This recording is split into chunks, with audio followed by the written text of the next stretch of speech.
सरायकेला खरसावां जिले के आरआरटी थाना में पदस्थापित एएसआई शुभंकर कुमार ने एसपी, डीआईजी और डीजीपी के खिलाफ न्यायालय में मामला दायर करने का मन बनाया है। इसके लिए उन्होंने विभाग से 3 दिन का आकस्मिक अवकाश मांगा है।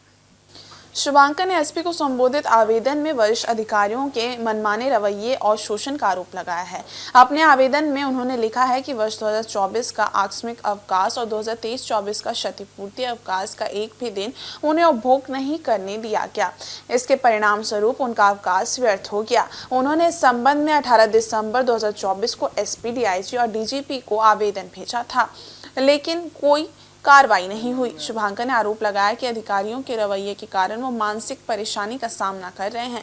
उन्होंने लिखा है कि वह कोई गंभीर आपराधिक घटना कारित करने से पहले न्यायालय की शरण लेना चाहते हैं। इसके लिए उन्होंने 3 जनवरी 2025 से 3 दिनों का आकस्मिक अवकाश मांगा है, ताकि वह रांची उच्च न्यायालय में न्याय के लिए मामला दायर कर सके। इस संबंध में सरायकेला अनुमंडल पुलिस अधिकारी समीर सेवैया से पूछा गया तो उन्होंने बताया कि उनके संज्ञान में फिलहाल मामला 1 दिन पूर्व आया है। मामले की जांच पड़ताल कराई जाएगी, इसके बाद ये कुछ स्पष्ट बोल सकेंगे। अब जिस तरह का विभाग उस पर जो उचित मना, एक तरह से तो ये मेरी बात ही केवल नहीं है, ये पुलिस कर्मी सबों की बात है। बराबर शोषण होता है। लिखते हैं 12 दिन, लिखे 12 दिन तो दिया 7 दिन, और फिर क्षतिपूर्ति 23-24 का भी जो है लिखे थे 5 दिन मार्च में, लोकसभा से पहले ही, आचार संहिता लागू पहले से ही तो दिया। 8 दिन लिखे तो 5 दिन दिया।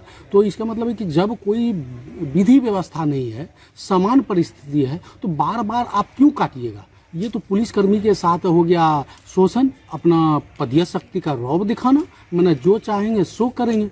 तो फिर तब हम लाचार हो गए। तो केवल हम अपने हित के को नहीं, केवल एक पुलिसकर्मी पूरे झारखंड के लिए हमने सोचा कि इसके लिए हमको एक ठोस कदम उठाना होगा।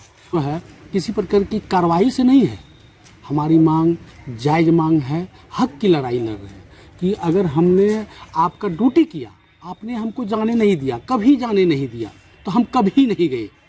तो हम आप अगर दोषी हैं तो आपके वेतन से कटौती करके, क्योंकि मेरा साल बीत गया, अब हम वो छुट्टी ले नहीं सकते हैं। तो जब ले नहीं सकते हैं तो हम इसकी भरपाई आपको करना होगा। मैं सरकार से इसकी मांग नहीं करूंगा, न्यायालय जाऊंगा तो मैं सरकार से कभी मांग नहीं करूंगा, क्योंकि सरकार तो हमको छुट्टी दे रखी है ना, साल में इतना दिन जाना है। अब पदाधिकारी शोषण करते हैं तो शोषण करने वाले से ही वेतन से क्यों नहीं कटौती की। तो बात ये बहुत बड़ी बात हो जाती है कि हमको करना क्या है, वो स्वयं डिसीजन लेना है। आए दिन पुलिसकर्मी में ये देखा जाता है कि छुट्टी से तंग आकर के आत्महत्या कर लेता है। ये बहुत बड़ी विभाग की कायरता की पहचान है। आत्महत्या कर लेना मतलब है कि अपने परिवार को रुलाना। मैं ऐसा कभी कोई कदम नहीं उठाऊंगा कि मेरा परिवार रोए।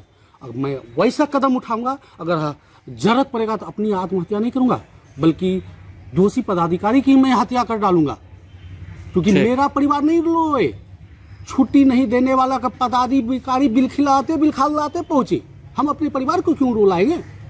विभाग में तो आत्महत्या कर लेता है, ये बहुत बड़ी कायरता का पहचान है। अभी मामला तो कल ही हमको पता चला है। अभी हम लोग इसको देख रहे हैं, जांच का विषय है। जांच करके हम बताएं कि मामला क्या है। नहीं, ऐसे पहले तो कभी मेरा संज्ञान में आया नहीं है। नहीं, हमको जानकारी नहीं है। ये ऐसे अभी आरआरटी थाना में पदस्थापित है। नहीं, मेरे डायरेक्ट कोई संज्ञान में ऐसा कोई बात नहीं आया है। अच्छा।